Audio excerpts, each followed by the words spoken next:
दो खास मेहमान मेरे साथ इस वक्त जुड़ गए हैं। दिनेश नैन साहब, रिटायर्ड कर्नल रक्षा विशेषज्ञ के तौर पर, और मेरे साथ मेजर रिटायर्ड मोहम्मद अली शाह रक्षा विशेषज्ञ के तौर पर जुड़ गए हैं। यानी मेजर मोहम्मद अली शाह मेरे साथ इस वक्त जुड़े हुए हैं। कर्नल दिनेश नैन ने मेजर शाह एक बात खास कही यहाँ पर, और उनकी बात का मतलब यही है कि अब अमेरिका और Taliban they are in tune with each other, मतलब एक साथ दोनों इस वक्त आगे बढ़ रहे हैं।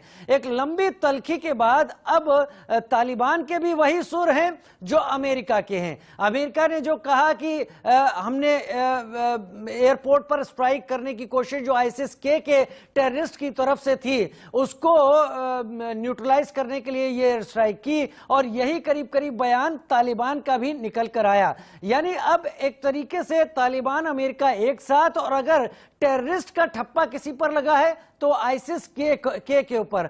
बदलती हुई परिस्थितियों में आप आज की एयर स्ट्राइक और जो कुछ भी अफगानिस्तान में हो रहा है किस तरह से देख रहे हैं मेजर शाह?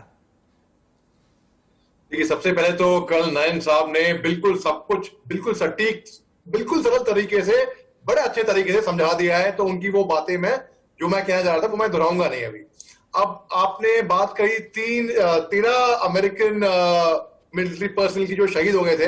तो आज जो बिडेन साहब गए थे डोवर एयरफोर्स बेस, वहां पे जो डेलावार में है, तो वहां पे ट्रिब्यूट देने के लिए उन्होंने ये भी कहा था कि अगले 24 घंटे के अंदर से 36 घंटे के अंदर एक नई स्ट्राइक रॉकेट से भी हो सकती है। आप बिल्कुल सही फरमाया कि ये सुसाइड बॉम्बर गाड़ी में जा रहे थे तो यूएस ने इनके ऊपर एयर स्ट्राइक करी। मगर अब आप ये भी देखिए कि तरह तरह की, जैसे कि कोरोना वायरस का वेरिएंट निकले ना, डेल्टा वेरिएंट, ये वेरिएंट, वो वेरिएंट, अलग तरीके से, वैसे ही आईएस के भी वेरिएंट निकल गया है। अब आईएस के खुरासान एक वेरिएंट, तालिबान के भी अलग वेरिएंट। अब देखिए, अब पाकिस्तान कहती है गुड तालिबान बैड तालिबान। अरे ये गुड तालिबान बैड तालिबान कुछ नहीं होता है, तालिबान तालिबान है, बस सिंपल सी बात है। और पाकिस्तान ये भी कहती है कि जो बैड तालिबान है उनके लिए बैड तालिबान, उसको हिंदुस्तान कंट्रोल करता है। भाई कोई लॉजिक नहीं बनाता, कैसे, क्यों? अगर ऐसा होता तो जब तालिबान पावर में आई थी, मतलब पावर क्या, जब उन्होंने काबुल कैप्चर किया, एक तरीके से मैं ये बोलूंगा 15 अगस्त के बाद, तो फिर उन्होंने सबसे पहला काम क्या करा? जितने लोग, जितने उग्रवादी, चाहे अलकायदा के हो चाहे कहेंगे, उनको रिलीज करा, गुड तालिबान बैड तालिबान मिला के। अब यूएस ने ही तो ट्रेनिंग दी तालिबान को। और यूएस से गलती क्या हुई है? यूएस से गलती ये हुई है कि उन्होंने, मैं एयरफोर्स बेस जो छोड़ के रहा था उसकी बात ही नहीं कर रहा हूं, मैं कह रहा हूं उन्होंने, यूएस ने तालिबान को पूरी लिस्ट दे दी, डिटेल्स दे दिए हेस्ट में, बायोमेट्रिक्स, पूरे लिस्ट, अमेरिकन नागरिक सब उनके पास में है। अब यूएस क्या छोड़ के जा रही है तालिबान के पास? सुनिए आप सब, 22,174 हमवी गाड़ी, 634 व्हीकल्स, 155 और इनकी जो आर्मर्ड व्हीकल होती है वो, 169 टैंक्स, उसके बाद 42,000 और अलग गाड़ियां। इस तरीके से 64,365 machine guns, 8,000 trucks, 1,62,043 radio sets, 16,035 equipment. आप सोचिए, machine guns, pistols, 1,26,295 pistols, 176 artillery equipment, और helicopters 33 Black Hawks, okay, MI-17 33, 43, जो इन्होंने इक्विपमेंट छोड़ा है तालिबान के पास। अब अगर तालिबान ये ISIS के, हम नहीं सुने थे पहले, हमने ISIS के बारे में सुना था पहले। अब ये कि ISIS अपने पंख फैला रही है, इराक से, यहां से अलग अलग देशों में आ रही है। अब ये नया वेरिएंट कहां से आ गया? जैसे कोरोना वायरस का नया वेरिएंट आता है ना, हम सुनते हैं, वैसे कि नया वेरिएंट आ गया भाई ISIS के का, और ये अपने पंख फैला रही है। और तालिबान, हालांकि हम सोचते थे कि उनकी कजन है दूर के एक तरीके से और उनके साथ में ही लड़ेंगे। अब तालिबान ने क्या करा?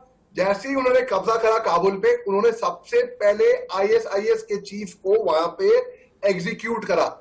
तो हमारा एनालिसिस ये था, अक्सर होता ये है, मैं ऐसी भाषा में बात करूंगा कि भाई हर एक को समझ में आ जाए, जिसको इल्म भी नहीं है ना कि अभी तालिबान अफगानिस्तान में क्या हो रहा है, उसको समझ में आ जाए। देखिए, अक्सर क्या होता है कि अगर दो बच्चे हुए, हमारा बच्चा हुआ और पड़ोसी का बच्चा हुआ, पार्क में खेलने गए हैं, इन दोनों के बीच में तू-तू मैं हुई, लड़ाई हुई, तो हम गलती भला ही पड़ोसी के बच्चे की हो, हम भी ये जानते हैं। हम डांटेंगे किसको? हम अपने बच्चे को डांटेंगे, ये दिखाने के लिए कि हम तुम्हारे साथ में हैं भैया, हम अपने बच्चे को डांटेंगे हैं। तो हमारा ये एनालिसिस ये था कि शायद तालिबान ने जो आईएसआईएस को एग्जीक्यूट किया था, उनके चीफ को, ये दिखाने के लिए किया था कि हम तुम्हारे साथ में नहीं है, हम इनके साथ में नहीं है, हम इनके साथ अलग हो रहे हैं। अब जब तालिबान असल में अमेरिका के साथ लड़ा है, it is really we have to wait and watch, क्योंकि अभी तालिबान ने, स्पोक्स पर्सन ने यह भी कहा था कि वो कहते कुछ है करते कुछ और है। ये भी उनकी हरकतों पे कड़ी नजर रखनी चाहिए होगी। ये बहुत अभी शक की नजर से देखना पड़ेगा उनको, क्योंकि अगर आप देखें 29 फरवरी 2020 को कतार में जो दोहा पैक्ट साइन हुआ था, जो ज़ल्मे खलीलजाद और मौलाना ब्रदर के बीच में, जब मौलाना ब्रदर ने ये अश्योरेंस दिया था, तालिबान ने अश्योरेंस दिया था कि वो अलकायदा से डिसोसिएट हो जाएगी, वहां पे डेमोक्रेसी टाइप आएगी, रिलीजियस फ्रीडम होएगा, और कई वादे किए थे, और इन वादों पे तालिबान अटल नहीं रही है एक्चुअली। सर मोहम्मद शाह, आपका भी मानना है कि तालिबान के लिए भी ख्वाब है, जैसा मसूद के लड़ाकों ने कहा कि सपने देखना कम करो पंजशीर को लेकर? जी देखिए, तालिबान जो है उन्होंने हल्का हल्का साइकोलॉजिकल वॉरफेयर सीखा है चाइना से।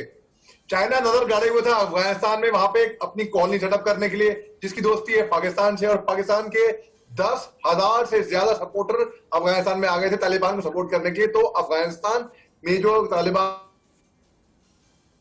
है वो साइकोलॉजिकल वॉरफेयर सीख रहा था। आपको मैं एग्जांपल देता हूं, आज से 3 हफ्ते पहले तालिबान ने क्या कहा था कि हमने 85% अफगानिस्तान पे कब्जा कर लिया है, और इंक्लूडिंग काबुल है।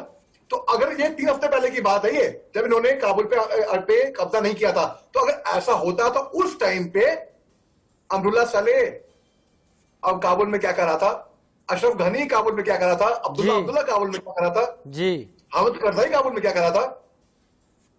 तो ये इनकी चाल थी।